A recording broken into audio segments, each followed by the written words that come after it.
Say hi. Say hi. He just had a bath today. He does not like his baths. He does not like getting wet.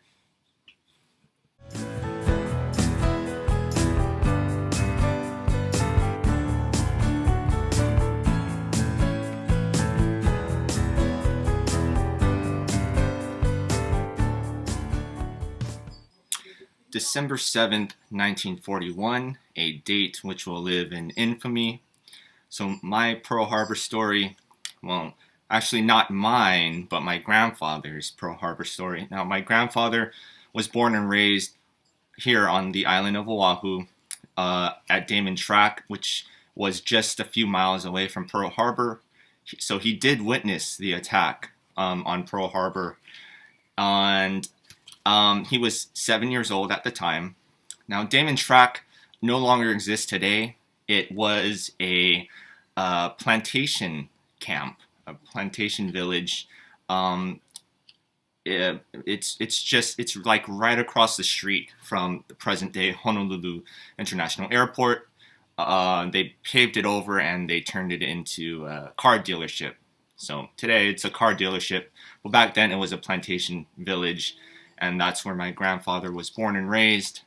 The attack happened around 7 a.m., so it was early in the morning. He had just woken up. He went out to the outhouse. It was an outhouse at the time. There wasn't a bathroom attached to the house. It was separate from the actual house.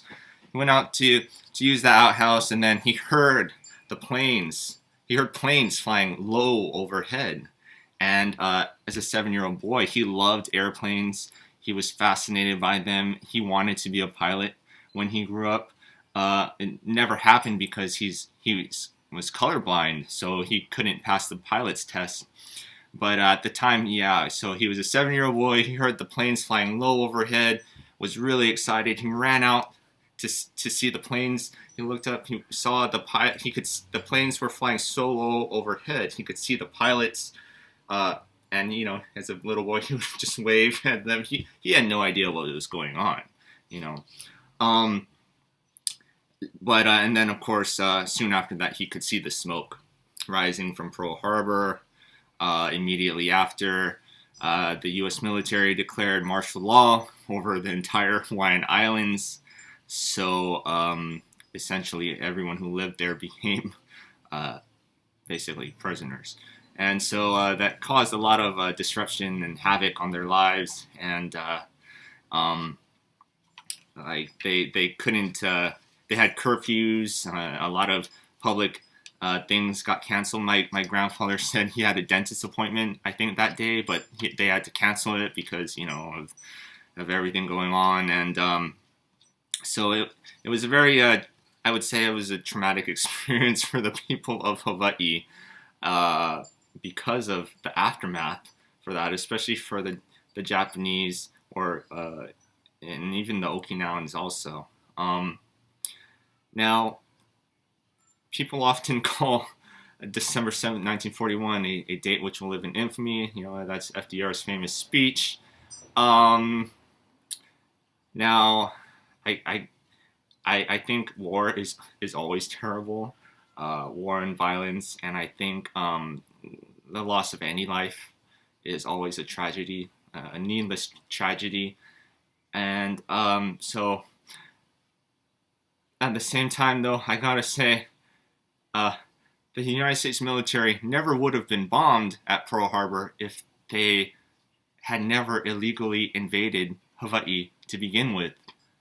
So December 7th, 1941 might be a date which will live in infamy in American history, but for Hawaii, the real day of infamy was January 17th, 1893, the date that a small contingent of the U.S. Marines conspired to help overthrow the peaceful and friendly Hawaiian Kingdom monarchy.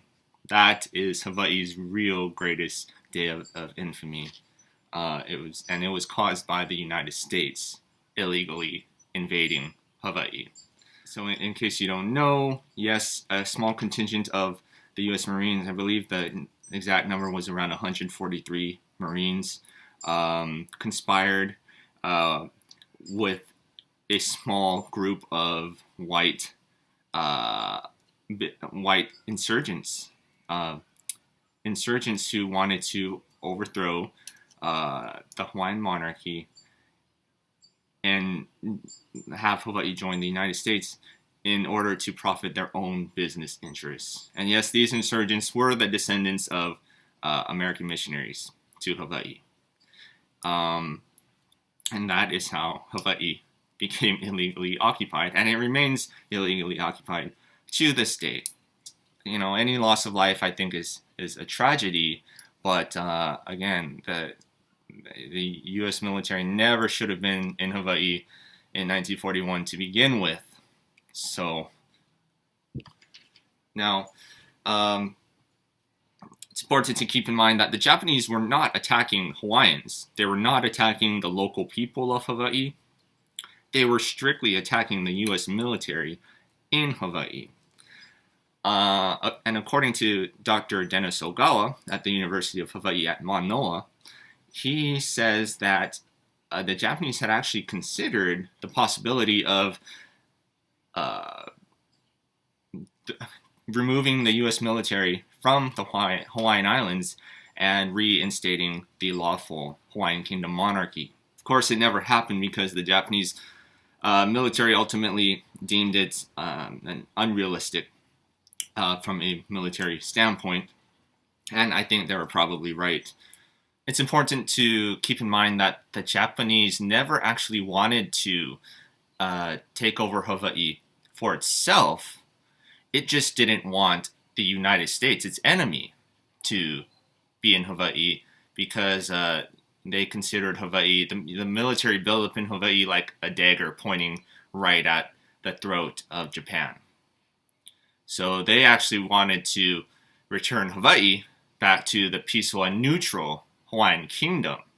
And yes, of course, Japan did take over a lot of countries like Korea and China and Ryukyu, Okinawa, and the Philippines, and many more countries.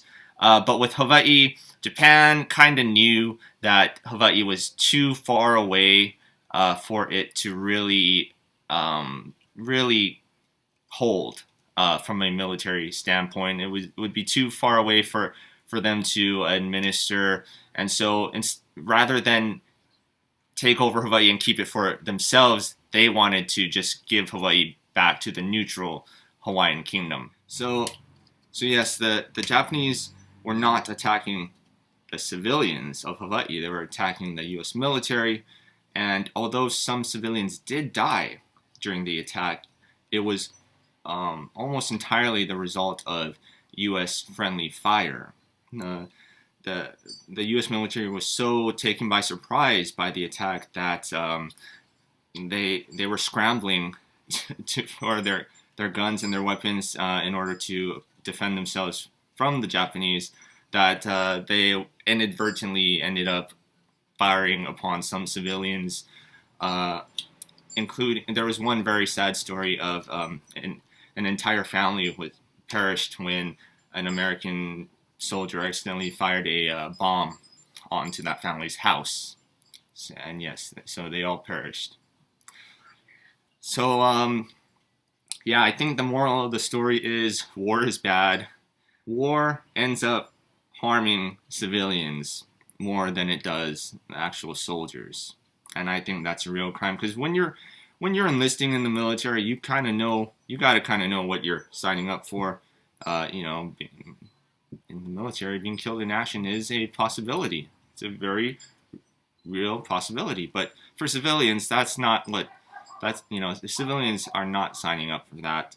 And so civilians are really should not have to put up with all the dangers that warfare brings.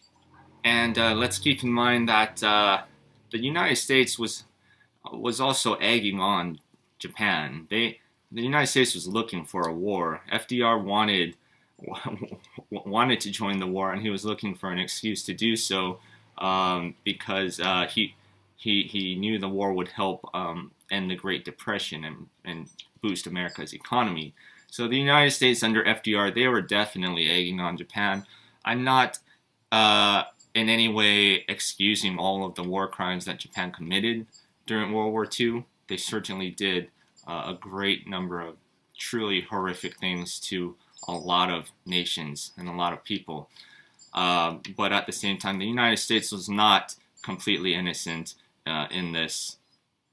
So anyway, regarding Pearl Harbor, once Hawaii regains its independence back, the Hawaiian Kingdom government wants to turn Pearl Harbor into a free trade zone, which would mean you would have a lot of ships coming from really all over the world, from Asia, the Pacific, Australia, from North and South America, and stopping in Hawaii and unloading their goods. And really, that's the model that Singapore used to get rich. Singapore's average GDP per capita is quite a bit higher than in the United States. It's almost double, I think, the United States GDP per capita. So an independent Hawaii would want to follow Singapore's model and use its natural location in the middle of the Pacific to capitalize, similar to how Singapore has. That would mean that all of the people of Hawaii would also experience a huge financial increase. Like I said, we could see the average income here in Hawaii double or maybe even triple under independence. Hawaii actually has a much better natural geographic position than Singapore does, so it's not crazy to think that an independent Hawaii could actually develop an even stronger economy than Singapore. So, while, like I said, I think the loss of life is always a bad thing. I think war is always a bad thing, but the United States military never should have been in Hawaii at Pearl Harbor to begin with. January 17th, 1893 caused much, much, much more damage to Hawaii and to Hawaiians and to all the local people of Hawaii, really, much more than December 7th, 1941 did. Now you might be wondering, well, what exactly was the fallout of the invasion of Hawaii by the United States? How have the people of Hawaii been negatively impacted by that? And that is such a huge topic of discussion. It's really worth many more videos on its own, and I will be making those videos eventually in the future, so stay tuned. Really quickly though, some of the fallout, it's really pretty much every part of life. Everything from the economy to healthcare to standard of living to housing to education to the environment to culture to language. I mean, you name it. The occupation of Hawaii by the United States has negatively impacted all of the local people of Hawaii in many different ways. And like I said, we will be getting to that in future videos, so please stay tuned. If you want to learn more about Hawaii's history and culture and about the prospects of Hawaii's independence and why we should become independent and what are the pros and cons of independence, well, I will be posting more videos on that very shortly. Mahalo for watching.